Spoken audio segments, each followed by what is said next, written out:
இன்றே டவுன்லோட் செய்து உங்கள் ஃபேவரட் ஷோக்களை என்ஜாய் பண்ணுங்க. எனக்கு இந்த கம்பெனி விஷயத்துல பெருசா இன்ட்ரெஸ்ட் இல்ல. அது மட்டும் இல்லாம அம்மா சொல்ற மாதிரி நான் தான் இந்த குடும்பத்துக்கு ஏத்த நல்ல மருமகங்கிறத நான் ப்ரூவ் பண்ணி காட்டணும். அதுக்கப்புறம் தாங்க மத்ததெல்லாம். அது சரி ஆர்த்தி, ஆனா அதே நேரம் கம்பெனி விஷயத்திலயும் நமக்கு ஃபேவரபிளா இருக்கிற யாராச்சும் ஹெட்டா இருந்தா தானே நல்லா இருக்கும். அதான் அபி இருக்கால, அவளை நீங்க எம்டி ஆக்கிருங்க. அவரோட குடும்பமாவே ஆயிரலானதா நானும் ட்ரை பண்றேன். என்ன அபி இவ்ளோ யோசிக்கிற?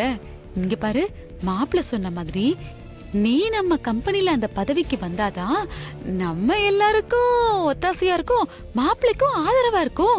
நீ ரொம்ப யோசிக்காத, மாப்பிள்ள சொல்ற மாதிரி அந்த பதவியை ஏத்துக்கோ. மாப்பிள்ள, நீங்க என்ன சொல்றீங்க? நான் சொல்றது சரிதானுங்களே? அவங்க சொல்றதும் சரிதான் அபி. ஆர்த்தியை விட நம்ம கம்பெனியை பத்தி அதிகமா தெரிஞ்சவ நீ. அதே நேரம் எனக்கும் நீ அங்க லீடா இருக்கிறது ரொம்ப கம்ஃபர்டபுளா இருக்கும். ஆமா, உங்ககிட்ட கொஞ்சம் பேசணும் நானு. வா ஜீவா, உட்காரு வா.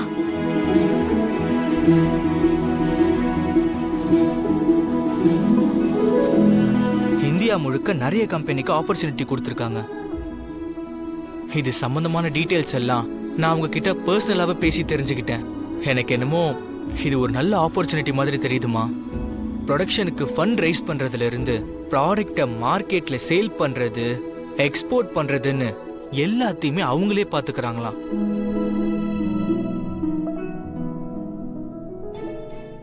அவங்க சொல்ற டைமிங்ல நம்ம காஸ்மெட்டிக்ஸை ரெடி பண்ணி கொடுத்தா மட்டும் போதும்.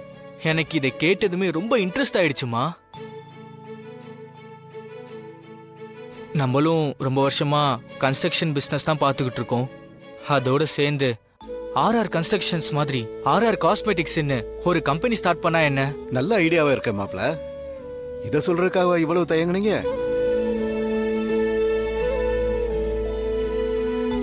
நம்ம பிசினஸ அடுத்த கட்டத்துக்கு கொண்டு போறதுக்காக நீ இவ்ளோ தூரம் மெனக்கட்டு இதையெல்லாம் விசாரிக்கிறேன்னு சொல்லும்போது எனக்கு ரொம்ப பெருமையா இருக்கு. எல்லாருக்குமே இதுல விருப்பம் இருக்கிறப்போ எதுக்கு இன்னும் அதை பத்தி யோசிச்சுக்கிட்டு நீ உடனடியா அதுக்கான வேலைய ஆரம்பி. ஆனா அதுக்கு அந்த ஃபாரின் கம்பெனி ஒரு டிமாண்ட் வைக்கிறாங்கம்மா. என்ன? அவங்க சப்போர்ட்டோட நாம இந்த காஸ்மெட்டிக் கம்பெனி ஆரம்பிக்கணும்னா அதுக்கு கம்பெனியோட ஓனர் ஒரு ஒரு லேடியா இருக்கணும்னு சொல்றாங்க. அவ்வளவுதானடா.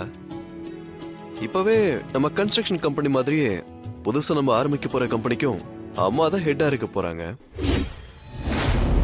இப்ப அதுல என்ன உனக்கு பிரச்சனை? ஏற்கனவே கன்ஸ்ட்ரக்ஷன்ஸ் கம்பெனிக்கு அம்மா ஹெட்டா இருக்கிறதுனால இப்ப புது கம்பெனிக்கும் அம்மா ஹெட்டா இருந்தா லீகலா பிரச்சனைகள் வரும். அதான் அவங்க இல்லாம நம்ம அபிய கம்பெனியோட ஹெட்டா போடலான்னு நினைக்கிறேன்.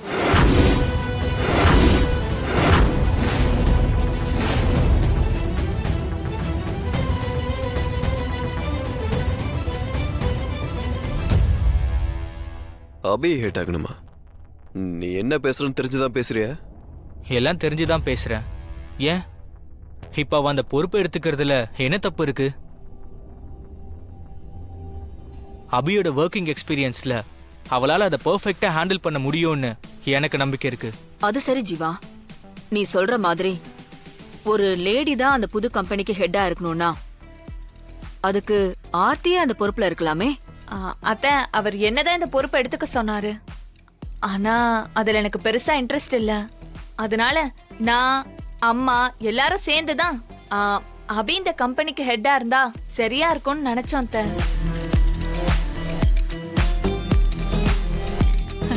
சம்பந்தியம்மா, அபி நம்ம கிட்ட இவ்ளோ மாசமா வேலை பார்த்துக்கிட்டு இருக்கா. அவ எவ்வளவு திறமையான பொண்ணு, எவ்வளவு விசுவாசமான பொண்ணுன்னு உங்க எல்லாருக்குமே நல்லா தெரிஞ்சிருக்குமுங்க. அப்படிப்பட்ட ஒரு பொண்ணுக்கு நம்ம கம்பெனிலேயே ஒரு நல்ல பதவி உயர்வு கொடுக்கறது நல்ல விஷயம் தானுங்களே. அபியோட டேலண்ட நான் எந்த விதத்திலையும் குறை சொல்லல. அபி ஒரு நல்ல எம்ப்ளாய். ஆனா ஒரு கம்பெனியோட முதலாளியா இருந்து நல்லபடியா அதை நிர்வாகம் பண்ண முடியுமான்னு எனக்கு தோணல. கார்த்திக், அம்மா, நீ ஜீவா கிட்ட இருந்து அந்த கம்பெனியோட டீடைல்ஸ் எல்லாம் வாங்கி அது என்ன ஏதுன்னு வானதிக்கு எக்ஸ்பிளைன் பண்ண. அதெல்லாம் நான் பாத்துக்கிறேம்மா. அம்மா ஏதோ புது பிசினஸ்னு வேற சொல்றீங்க. நீங்க இவ்ளோ பெரிய பொறுப்பை திடீர்னு என்கிட்ட கொடுக்கறது எனக்கு பயமா இருக்குமா? ஏதாவது தப்பாயிடுச்சுன்னா?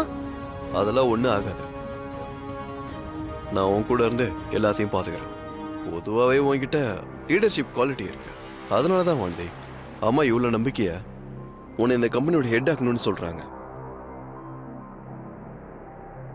நீ தான் இந்த போஸ்டிங்க்கு ரொம்பவே பொருத்தமான அளவானதே.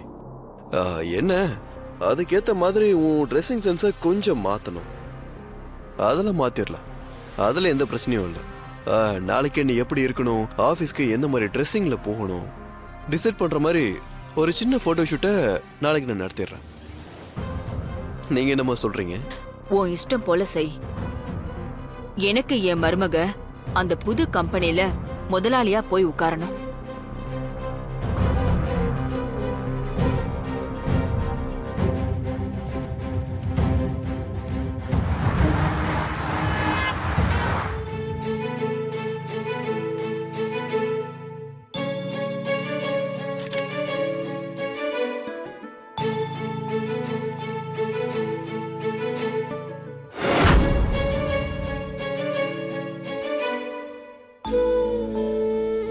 கண்டிப்பா இந்த மாதிரி ட்ரெஸ் எல்லாம் போட்டுக்கணுமா?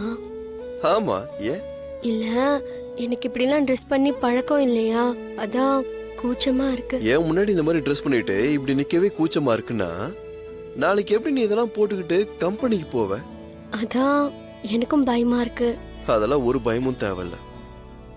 இந்த மாதிரி டிஃப்ரெண்டா ட்ரெஸ் பண்ணி போட்டோ எடுத்து பார்த்தேன்னு வையேன், உனக்கே ஒரு கான்ஃபிடென்ட் வரும். சரி, போட்டோ எடுக்கலாமா? ரெடி? ரெடியா? ஸ்மைல்.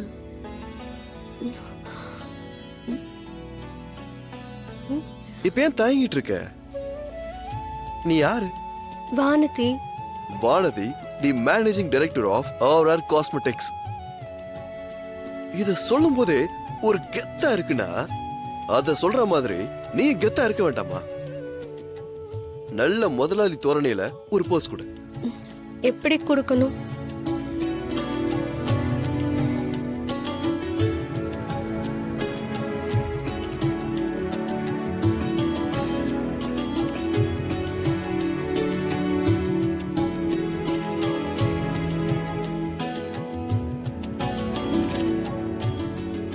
எடுத்துட்டீங்களா? காட்டுங்க, நான் பாக்குறேன். இரு, இன்னும் வேற வேற காஸ்டியூம்ஸ்ல நிறைய போட்டோ எடுக்க வேண்டி இருக்குல்ல. எல்லாத்தையும் எடுத்து முடிச்சுட்டு நான் உனக்கு மொத்தமா காட்டுறேன். முதல்ல நீ போய் அடுத்த காஸ்டியூம்ல ரெடி ஆயிட்டு வா. சரிங்க.